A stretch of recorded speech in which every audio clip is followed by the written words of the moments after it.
Om Vakratunda Mahakaya Suryakoti Samaprabha Nirvignam Kuru Me Deva Sarvakaryeshu Sarvada Om Shri Mahaganapataye Namaha Om Shri Gurubhyo Namaha Harihi Om Sadashiva Samarambham Shankaracharya Madhyamam Asmadacharya Paryantam Vande Guru Paramparam Asmad Gurubhyo Namaha Shrutismrutipurananam Alayam Karunalayam Namami Bhagavatpadam Shankaram Lokashankaram Shankaram Shankaracharyam Keshavam Badarayanam Sutra Bhashya Kritau Vande Bhagavantau Punah Punah Ishwaro Guru Ratmete Murti Bheda Vibhagine Vyomavat Vyapta Dehaya Dakshinamurtaye Namaha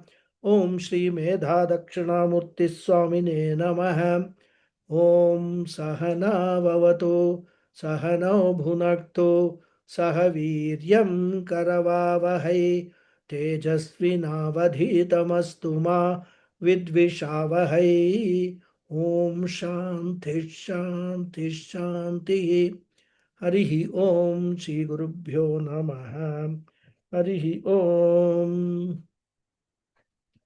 Om Bhadram Karne Vishranuyama Devah Bhadram Pashyemakshabhiryajatrah Sthirairangaye Stuštavagum Sastanubhihi Vyashema Devahitam Yadayuhu Swasti na Indro Vriddhashravah Swasti na Pusha Vishwavedah Swasti nastarksho Arishthanemihi Swasti no Brihaspatirdhadatu Om Shanti Shanti Shanti Harihi Om Shri Gurubhyo Namaha Harihi Om.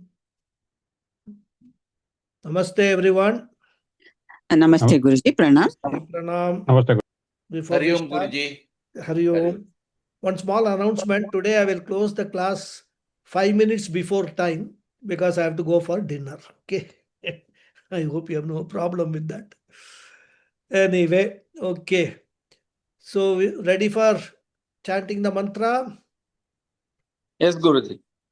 Pariksha Lokan Pariksha Lokan Karma Chitan Karmachitan Brahmanaha Brahmanaha Nirvedamayat Nirvedamayat Nasti Kritah Kritena. Nasti Kritah Kritena Actually, Nastya Kritah Kritena Nastya Kritah Kritena Tad Vijnanartam Tadvijnanartam Sa Gurumeva Bhigachet Sagurumeva Vigachet Samit Panihi Samipanihi Shrotriyam Brahmanishtam. Shrotriyam Brahmanishtam. Good. So the Upanishad has now entered a profound mantra, which should be the turning point in one's life. What you say, the inflection point to transition from a life centered on materialistic pursuits to a spiritual life having the only goal in life as moksha, liberation from samsara, and all its attendant limitations and drawbacks, which are the cause for all our sorrow, grief in life. So the spiritual life is a life dedicated not only to the pursuit of permanent happiness, but also never to be born again in this world, again to lead a miserable life. And the Upanishad gives this message in a very, very cryptic form, involving 4 steps. The first step is a person having lived a life based on apara vidya, which includes all material sciences, has come to a point where he starts evaluating the connection between what he is really seeking in life and what actions he is taking to reach his goal. This is the stage when he does pariksha of lokan, karmachitan, an objective examination from all angles of all the fields of his experience so far, which comprise of actions, accessories for performing the actions, and the results acquired through such action. And when such an examination is undertaken, the Upanishad says that if he is intelligent, then he should automatically develop dispassion, vairagyam, towards all the materialistic goals he has been pursuing. Because he comes to realize that in and through all his pursuits, what he has been searching is for permanent happiness, permanent satisfaction, permanent fulfillment, which none of these materialistic goals can offer.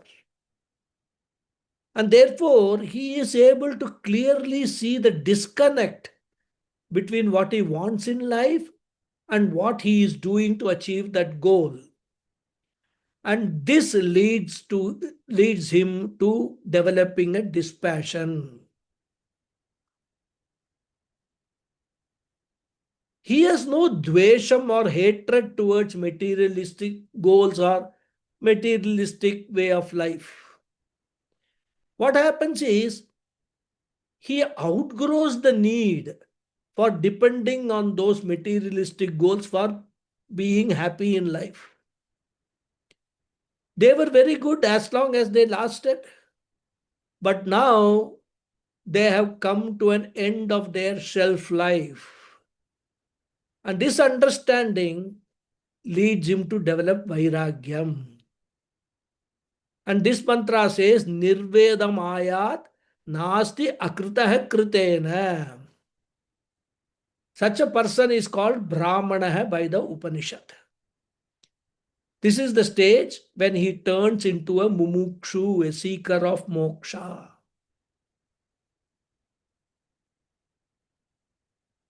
So up to this we saw in detail in the last class. And once he reaches this tipping point, as I said, the inflection point, he enters the third stage. And what is that? Based upon what he has heard from others and also understood from attending satsangs, etc., he comes to know that there is a special type of knowledge, gaining which he will be able to achieve his goal of being permanently happy, which is moksha. And further, he also comes to know that that knowledge is available in the Shastra and it has to be acquired only through a teacher who has the necessary skills to impart that knowledge. And therefore, he goes in search of such a teacher, such a guru. This is the third stage. Tad vijnanartam sagurum eva abhigachet. Now, what has happened? The mumukshu has become a jignasu. From a seeker of moksha, he becomes a seeker of that knowledge which can lead him to the goal of moksha. And then the last quarter of the mantra mentions the qualifications of such a guru who can effectively guide the seeker. Mind you, the guru is not going to grant moksha, no, nothing like that. Guru is only going to give him a roadmap. Okay, you are interested in reaching moksha. Okay, you follow this roadmap. And this is the roadmap. Again, it is not the guru who has designed it. It is the shastra which gives the roadmap, which the guru is able to guide the jignasu through that roadmap. And the first qualification is that the guru must be a Shrotriya. Shrotriya means who himself has gained this knowledge by going to a Shrotriya guru, a guru who belongs to this unique teaching tradition, starting from the Lord himself, passing through the lineage, starting from Narayanam Padmabhuvam, Vasishtam Shaktim Cha, Tatputra Parasharam Cha, Vyasam Shukam Gaudapadam Mahantam, Govinda Yogindra Matasya Sishyam, Sri Shankaracharya Matasya Padmapadam Cha, Hastamalakam Cha Sishyam, Tam Todakam Vartikakaram Anyan Asmad Gurun Santatam Anatosmi. This is the whole Guru Parampara. Of course, there are some gurus not mentioned here. So, this person, he belongs to that tradition of teaching which has been designed by, which has been laid down by right from Narayanam, then Brahmaji, Padmabhuvam, then Vasishtam, like that, whole teaching tradition is there. So he has learned how to unfold the knowledge of the Upanishads to a student who is not yet exposed to the teaching in such a way that the student is able to travel in his spiritual path without any obstacle. And not only he must be a Shrotriya Guru, he must also be Brahmanishtam, one who is abiding in the knowledge of Brahman. That means what? He has got total commitment to this Brahmagyanam, which will be revealed through his approach towards the Shastra, towards the pursuit. He is steadfast in his knowledge and belief that only Jnanam will work for moksha and not karma.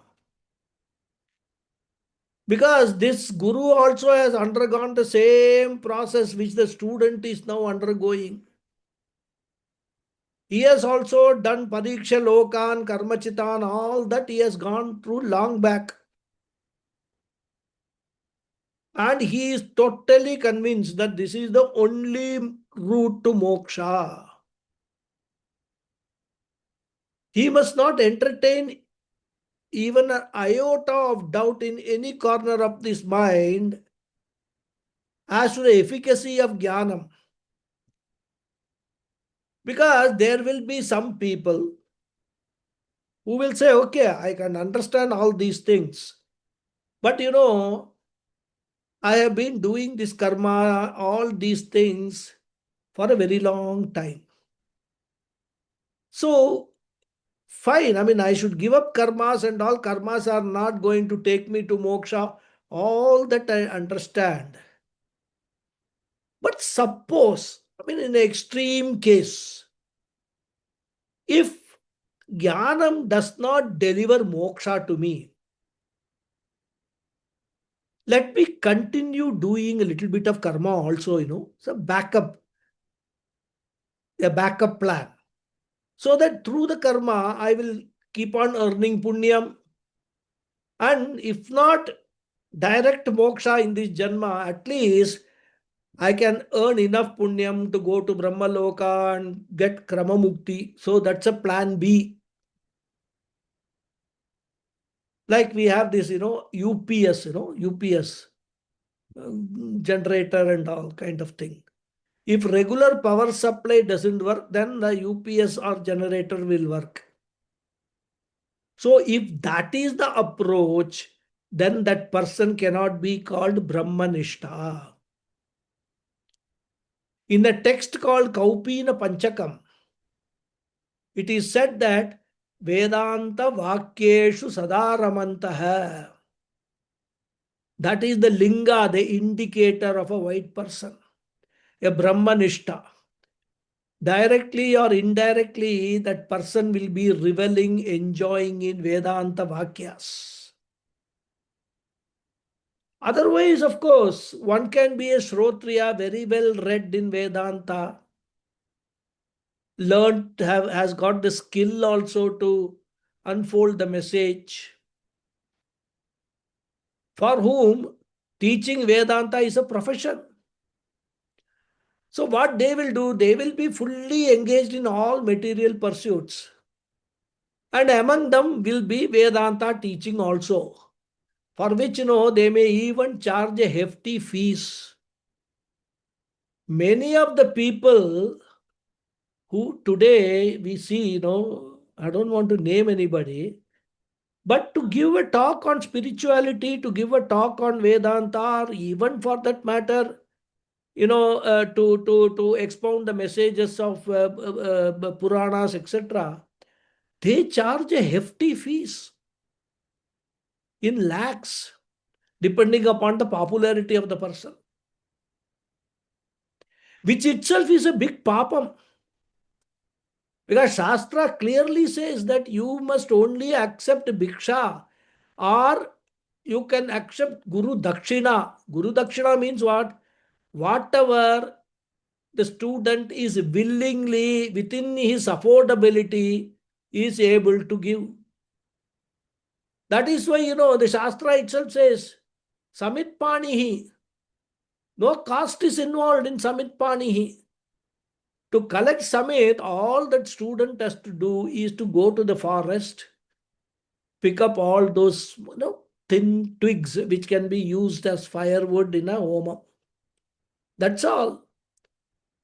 It does not say that you should give some gold coins and some so much of lakhs of money and all that. Nothing. So such people who are fully materialistic, who have the knowledge, all right, and who are actually engaged in a pursuit by which they are constantly thinking how I can earn more and more and more, how I can actually buy better houses, bigger bungalows, maybe higher brand cars. This continuous thinking, they cannot be called Brahmanishta. And another aspect is, just because a person has got a huge following, he need not necessarily be a Brahmanishta. But there are some people who always appear as if they are in a trance, with half eyes open and all. People think, oh, he's a great jnani and therefore he's a Brahmanishta.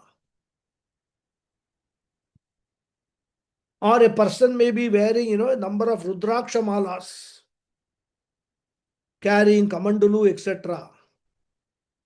Such symbols, etc., do not make a person Brahmanishta. Then how do you know? How to know if a person is Brahmanishta or not? As I said in the last class also, we cannot know who is a Brahmanishta. Pujya Swamiji says, Brahmanishta can only know, one Brahmanishta can only know another Brahmanishta. Because the word Brahmanishta has got two meanings. Nishta has got one meaning, which is abidance. Another meaning of Nishta, which Bhashyakara hints in his Bhashya, means commitment. So that commitment to the Vedanta teaching, that commitment to the pursuit, spiritual pursuit, also makes a person Brahmanishta. That means he does not merely say that Brahma Jnanam is the means for moksha as a lip service, just to impress others and tell others. He really means that Brahma Jnanam itself is moksha. Once you have gained Brahma Jnanam, there is nothing else to be gained. That itself is moksha. He does not think that Brahma Jnanam is not enough. I need something else also to do or to learn for moksha.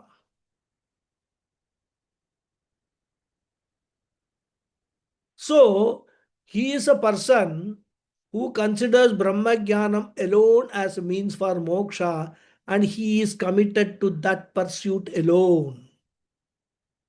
That person is called a Brahmanishta.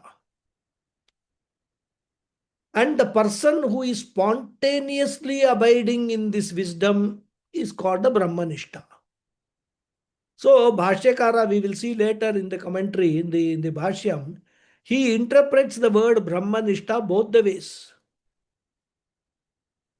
So, one should go to a Shrotriya and Brahmanishta Guru.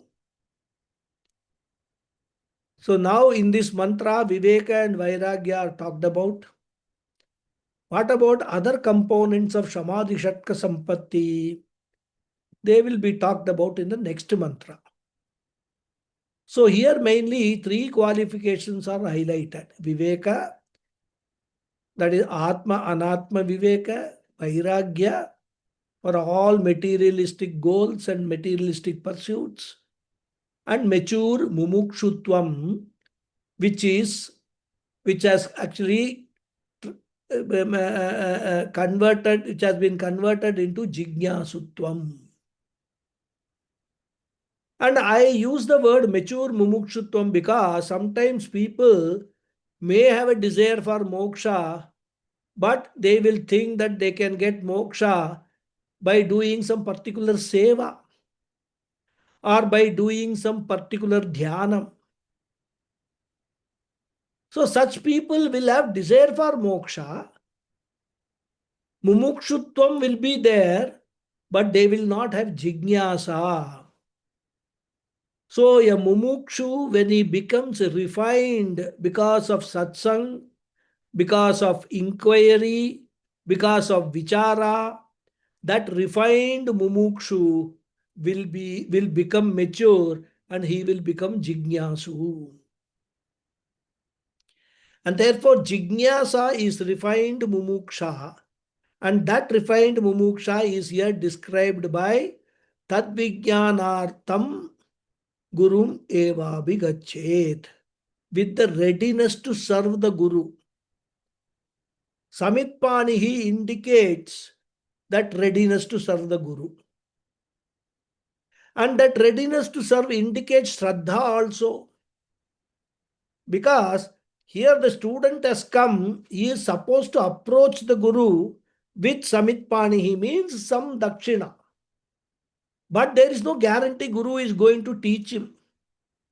Isn't it? So therefore, you must have Shraddha in the Guru and Shastram. Because you will give advance payment only when you have the trust that you will get the delivery of the product. Isn't it? Well, many of these products, which are in this e-commerce, advertised come so many products get advertised in Facebook and all. We do not know many of them. So you will opt for cash on delivery, right? And you will not be ready to make the payment first because you do not know whether you will receive the product or not. But that may not be the case with certain e-commerce sites like Amazon, etc. Because through our experience, we know that we have Shraddha in Amazon's business practices. And when we make an order, we will make advance payment and be sure that at the appointed time or sometimes even before that, the product will be delivered. So here the Samitpani indicates his Shraddha in the Shastra and Acharya as well. Of course, all these are all symbolisms. It shows readiness to serve and respect for the Vidya and the Guru. So that is the brief, I should say, gist of the mantra or word meanings of the mantra. Now we will enter the Bhashya. It's a very long Bhashyam. That is on the page 22 of the text that I have circulated. It consists of 3 paragraphs. So what I propose to do is we will read each paragraph, discuss it, and then go to the next paragraph. Okay. So are you ready? Yes, Guruji. Parikshya Parikshya yat etad etat Rigvedadi Rigvedadi Aparavidya Vishayam Aparavidyam Vidya Swabhavika Swabhavikasya Vidya Kama Karma Doshavat Kama Doshavat Purushanushteyam Purushanushteyam Avidyadi Doshavantam Doshavantam Eva Eva Purusham Prati Purusham Prati Vihitatvat Vihitatva Tat Anushtana Karyabhutascha Anushtana Lokaha Lokah Ye Dakshinottara Margalakshanaha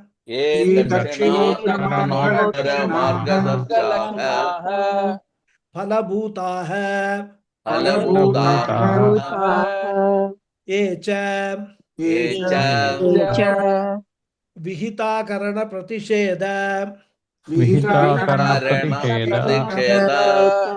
Atikrama Doshama Sadhyaha Doshamadhyaha Naraka Tiryak Preta Lakshanaha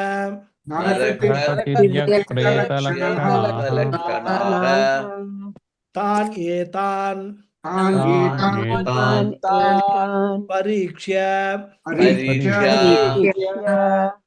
Pratyaksha Anumana Anumana Upamanagamaihi Sarvataha Sarvataha Yatam Yena Yena Avadharya. Avadharya See, this is Bhashyakara.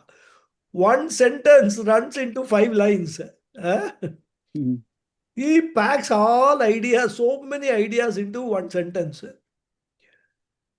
Then Lokan, Samsara Gati Bhutan, Avyaktadi, Stavarantan, Vyakrita Avyakrita Lakshanan, Lakshanan Bijankuravad, Itaretara, Utpatti Nimittan, Anekan, Artashata Sahasra Sankulan,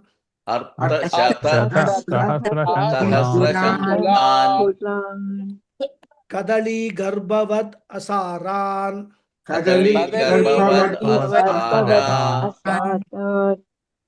Maya Marichudaka Gandharva Okay, just say Maya Marichudaka Gandharva.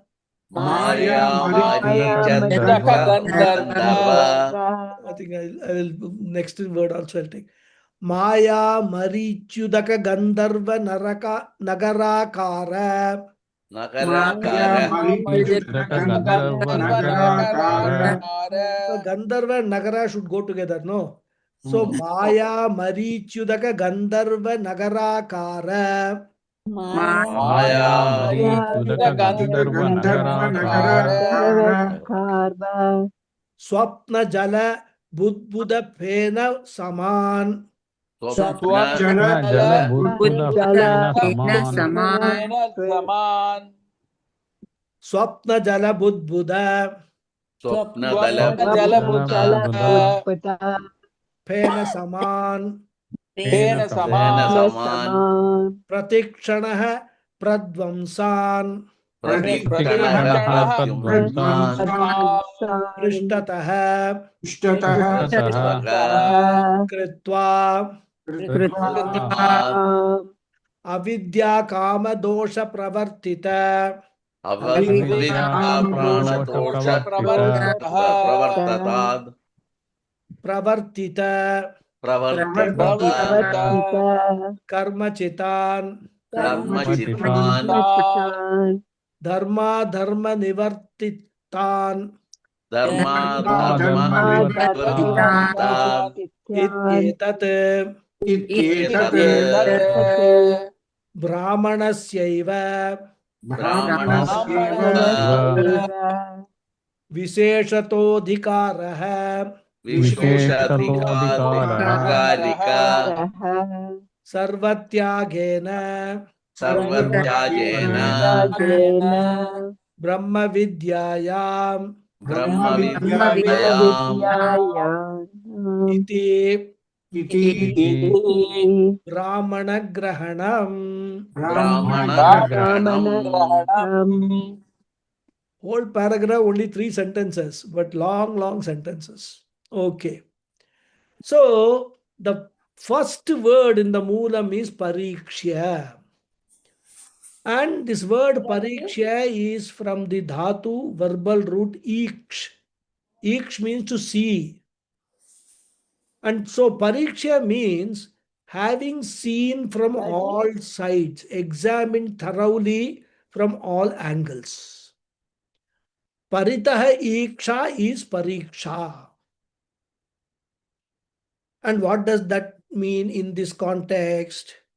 It means one has to analyze the Dvaita Prapancha or this karma and karma phala from all angles. Not only the pros to be analyzed, but also cons also to be analyzed. Some people say, why are you looking at negative things? Be always positive. So they insist always positive thinking. No doubt, of course, we should have a positive outlook. It is good to avoid, pessimism, cynicism, etc., and a negative attitude. But in the name of positivity or positivism, one should not ignore the other side as well. When it comes to making choices and decisions, one needs to analyze both benefits and downsides. And then only our choice or decision will be objective. So this pariksha gives you objectivity. And Bhashyakara gives an elaborate explanation for the word pariksha. He says, Pariksha yat etat rigvedadi aparavidya vishayam swabhavikya vidya kamakarma doshavat purushanushteyam avidyadi doshavantam eva purusham prati vihitatvat tad anushtana karyabhutascha lokaha ये दक्षिणोत्तर मार्गलक्षणाः फलभूताः ये च विहिताकरण प्रतिषेध अधिक्रम दोषसाध्याः नरकतिर्यक् प्रेतलक्षणाः तान् एतान् Pariksha Pratyaksha Anumana Upamanagamaih Sarvatah Yatam Yena Avadharya. One word pariksha brings in all the ideas. What are all should be the contents of this pariksha? He brings into this sentence. So pariksha means having examined. And what is the object of examination? He says yat etad. Etad means this. And what does it refer to? Yad. Yad means what? Which is Rigvedadi Aparavidya Vishayam. Vishayam means subject matter. Subject matter of Aparavidya, which is the object or the subject matter of Aparavidya, the lower knowledge, which consists of Rigvedadi, which is in the form of Rigveda, etc. So, having examined the subject matter of Aparavidya, which is presented as Rigveda, etc.,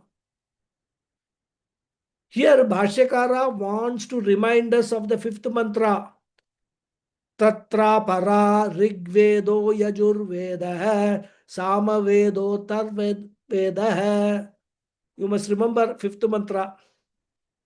That is what he is bringing here. So, Rigvedadi Aparavidya. Rigveda Adi. Adi means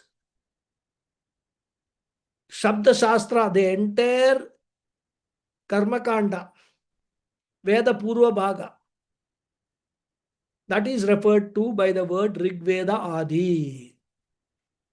So, Veda Purva Bhaga, Vedangas, all the Shabda Rashi, collection of words, all of them are called Aparavidya. And its subject matter is called Aparavidya Vishayam. We have discussed all these while discussing the fifth mantra. So, having analyzed the subject matter of this Aparavidya, which is in the form of Rigveda, etc., which contents are karma and upasana, action and meditation, or we can even say it in one word, karma. Karma, which also includes upasana. And this karma or action, which is the subject matter of Aparavidya, is further described. Swabhavikya vidya kama karma doshavat purushanushteyam. Purushanushteyam. Anushteyam means it is something to be performed, practiced by Purusha, a person. Here Purusha does not mean, Akshara Purusha. Here Purusha means a person, a human being. So Aparavidya Vishayam is the karma which is to be performed by a person. And what type of person he is? Swabhavikya vidya kama karma doshavat. Doshavat means a person having dosha, defect. So this karma is performed by a person who is having certain defects, or say we can say he is having certain limitations. What are they? First one, Swabhaviki avidya. Avidya means ignorance. Simply translated, avidya means ignorance. What type of ignorance? Swabhaviki. Swabhaviki means natural, inborn.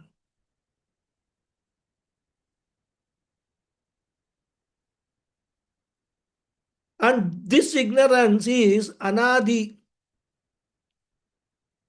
beginningless. Because ignorance is not something which you don't pick up. Many things you pick up in your life. But ignorance, you don't pick up. It is what you start with, isn't it? Therefore, it is called Swabhaviki. not agantuki. Agantuki means it is something which is picked up, which is something which has not come till now. That is agantuki. So it is not agantuki, it is swabhavik, it is there right from the beginning. It is not that you had knowledge and then ignorance came later. That actually cannot happen. Once you gain knowledge, ignorance cannot come back. So this ignorance has been there from beginningless times. Therefore, nobody can be blamed for ignorance. We cannot say, oh, you are ignorant of this Vedanta. No. That is natural. You have to do something to gain knowledge. Ignorance, you don't need to do anything. That is, see, one dosha, one defect. Another defect is what? Kama. Kama means desire. And kama leads to karma. We engage in action solely because of our desires, isn't it?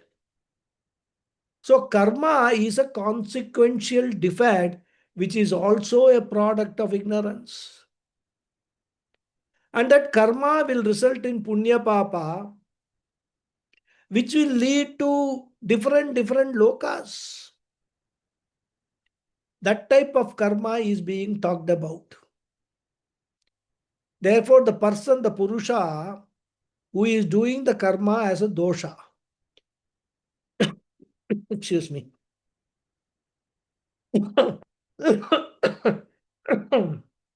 Sorry. He has limitation in the form of ignorance. Now you may ask a question, what is the connection between this karma and avidya? In fact, I remember we have discussed this earlier also. Karma is possible when kartrutvam is there. Kartrutvam, that I am a doer, this notion is born out of ignorance. So kartrutvam is an adhyasa. It is a superimposition upon oneself. And that superimposition is possible when ignorance of the real self is there. And therefore, avidya is one of the limitations of a person who is doing karma. So avidya gives rise to kama, kama gives rise to karma, karma results in punya papa results in travel to different lokas, and also results in punarapi jananam.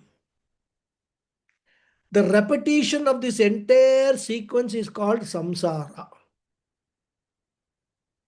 So the main cause for samsara is this triad of avidya, kama, karma.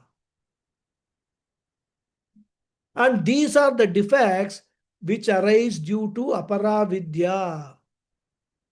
That's what he says. Aparavidya vishayam swabhavikya vidya kama karma doshavat purushanushteyam. This is how pariksha, the analysis is to be done of a particular thing. Because anything can be analyzed from three angles. First angle is hetu, the cause. Second angle is swarupa, its nature. And the third angle is phala, the result.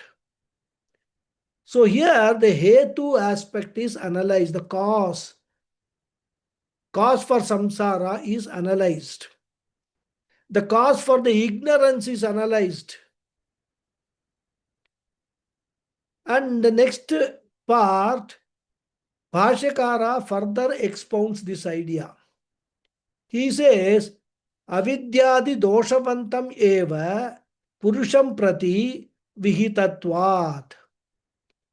Vihitatvat means prescribed, ordained.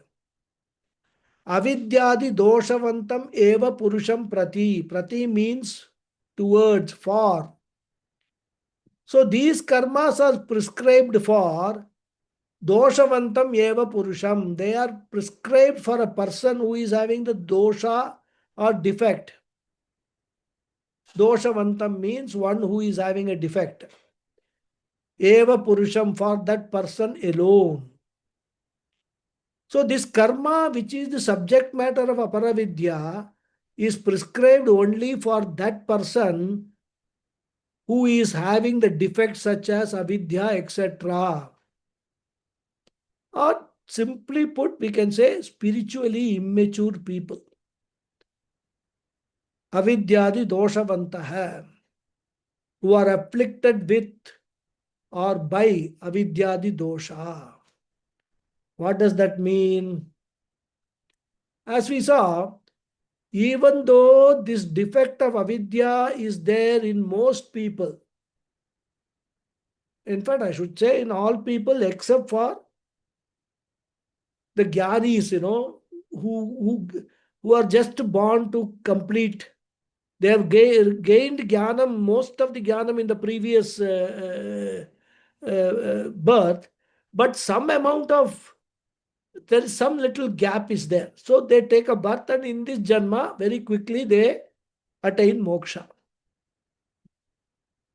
So this defect of avidya is there in most of the people, and for those people only the performance of aparavidya is prescribed.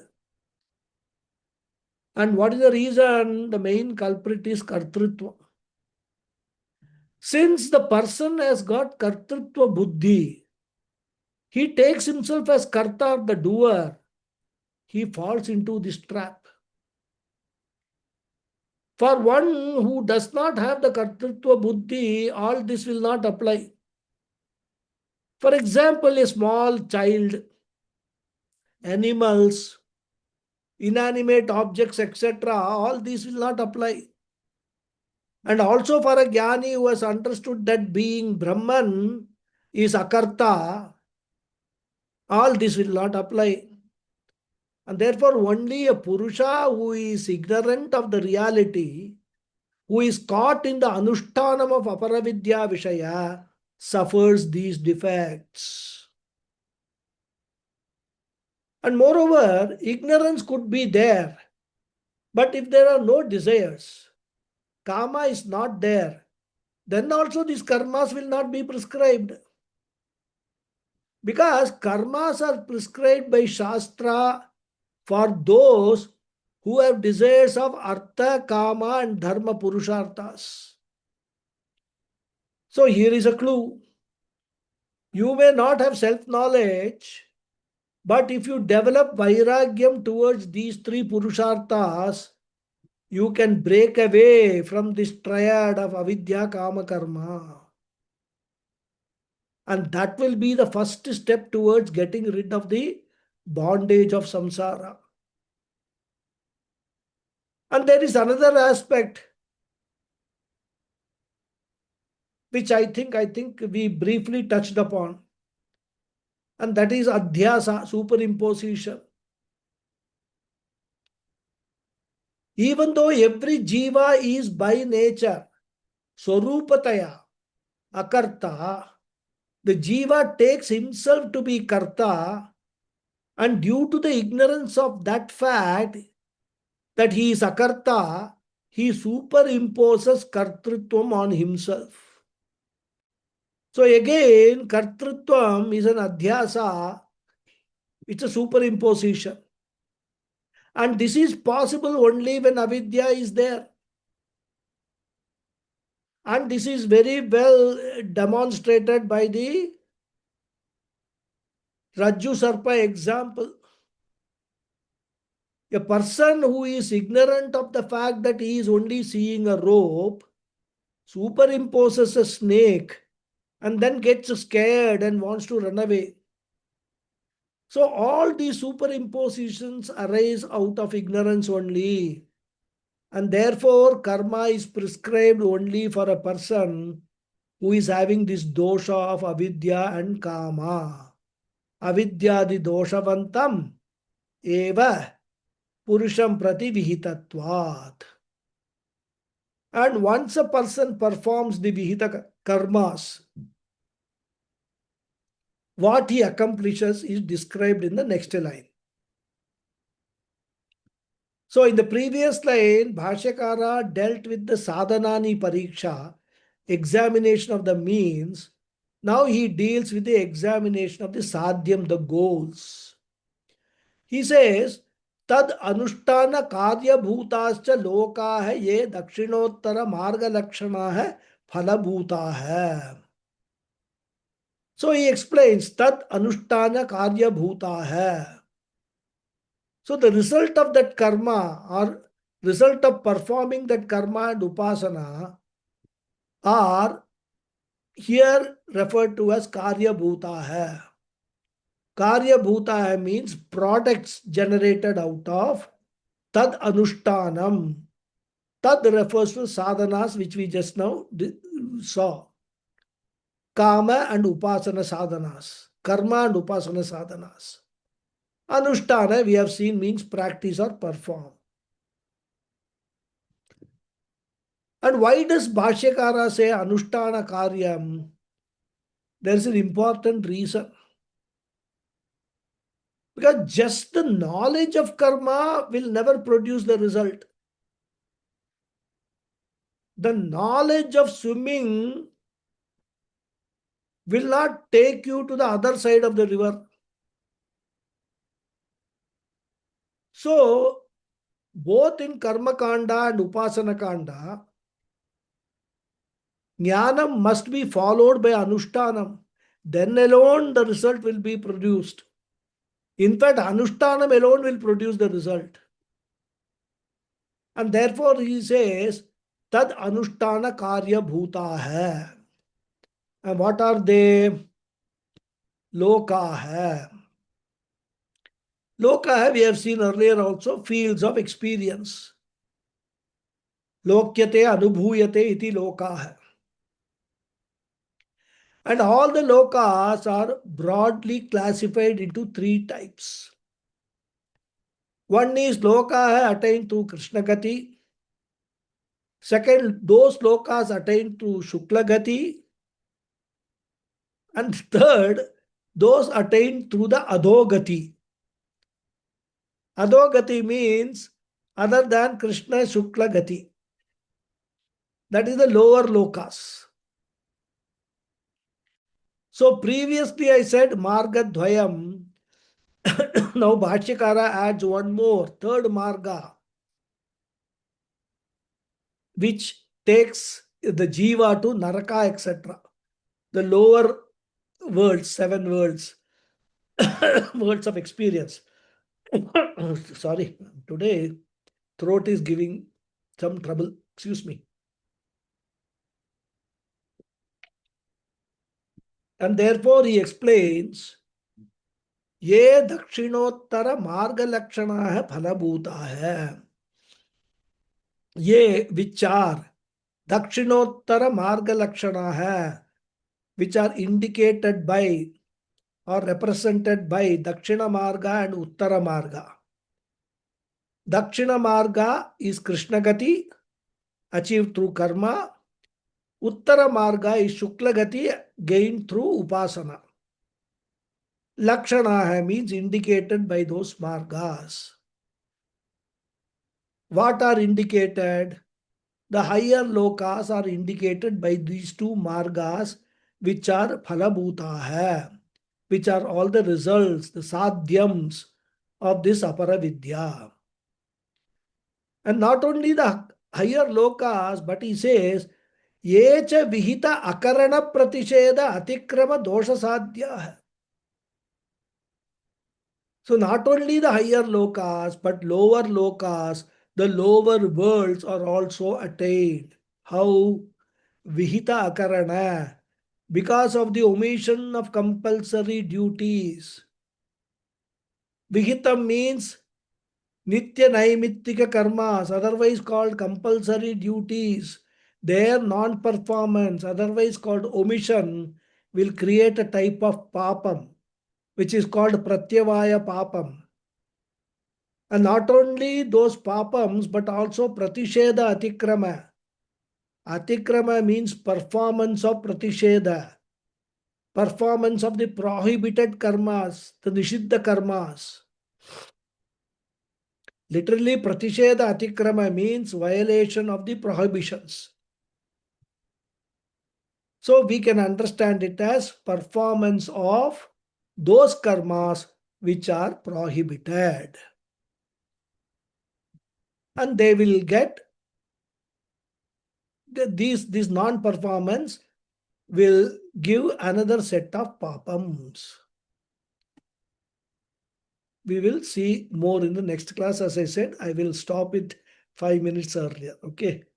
Om Purnamadav Purnamidam Purnat Purnamudachyate Purnasya Purnamadhaya Purnameva Vasishyate. Om Shanti Shanti Shanti. Harihi Om Shri Gurubhyo Namaha. Harihi Om. If you have any Dhanyawad. questions, please reserve it for the next class. Because of this, I'm not able to have a satsang today, but we will certainly deal with it in the next class. Okay. Hari Om. Thank you Guruji. very much. Thank you. Thank you. Hari Om Guruji. Hari Om Guruji. Dhanyawada. Dhanyawad. Thank you very much. Pranam. Hari Thank you, Guruji. Hari Om. Hari Om.